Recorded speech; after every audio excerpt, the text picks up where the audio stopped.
1h com mais 8 minutos agora. Você lembra daquela campanha por uma Blumenau melhor, que foi lançada por entidades de classe e empresários na época das eleições? Era uma espécie de pacto firmado com os candidatos a prefeito e a vereador para reduzir custos da máquina pública e aumentar os investimentos. Pois é, Alexandre, 6 meses depois do início desse novo mandato dos políticos em Blumenau, essas entidades voltaram a se reunir. Agora foi para avaliar o desempenho da Câmara de Vereadores e também da Prefeitura neste ano de 2017. E esse foi o assunto principal da última prestação de contas do Observatório Social. A audiência do Observatório Social de Blumenau mostrou que os voluntários tiveram muito trabalho nos últimos 4 meses. De janeiro a abril de 2017, das 76 licitações lançadas pela Prefeitura de Blumenau, 22 foram acompanhadas e homologadas pelo órgão.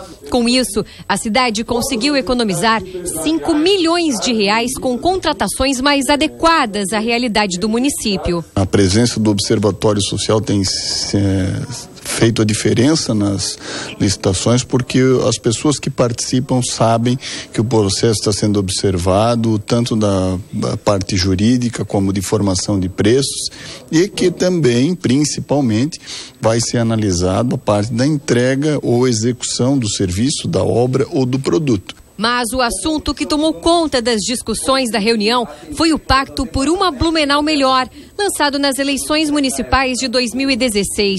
O documento é um conjunto de propostas apresentado aos candidatos a prefeito e vereadores para tornar a gestão pública mais eficaz e barata. O presidente da Câmara Municipal, Marcos da Rosa, reafirmou publicamente os compromissos assumidos na campanha. Nós não contratamos novos servidores, nós nos propusemos a não aumentar o número de vereadores, cortamos gastos com verba de gabinete, reduzimos o valor de os valores de contratos, como por exemplo o contrato dos veículos alugados. O Poder Executivo foi representado pelo secretário de Gestão Governamental, Paulo Costa, que mostrou um comparativo das contas públicas nos últimos anos e o que a Prefeitura está fazendo para atender às reivindicações das entidades de classe e empresariais. O público não ficou satisfeito ao saber que na última reforma administrativa, o governo, ao invés de reduzir cargos, criou novas vagas. O que a gente vê é que há um esforço, mas esse não é na intensidade que a gente gostaria. O que acontece é que se você fizer um comparativo em relação ao primeiro mandato dele com o atual, houve um crescimento do custeio, da despesa. Isso a gente não pode aceitar. Na realidade, o que tinha sido solicitado era uma diminuição da estrutura da máquina pública em relação ao mandato já anterior do prefeito, né? E o que a gente vê é que houve um crescimento.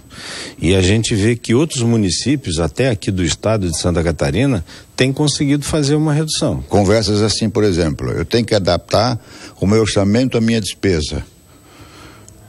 É um processo errado, eu tenho que adaptar o meu orçamento à minha receita. E o pior, eu tenho uma receita provavelmente descendente, então eu tenho que encontrar formas, com todas as dificuldades de um poder público, todas as limitações, a gente entende disso, mas de encontrar formas diferentes de fazer a coisa. Se nós fizermos um bolo com a mesma receita de sempre, nós não vamos encontrar soluções. Em outro evento realizado na manhã desta quinta-feira, o prefeito Napoleão Bernardes, que não participou da audiência, rebateu as críticas dos empresários. É um governo reeleito, então é um governo que tem uma sucessão de ações. E nessa visão de enxugamento e modernização administrativa, nós já fizemos a redução no primeiro dia de governo.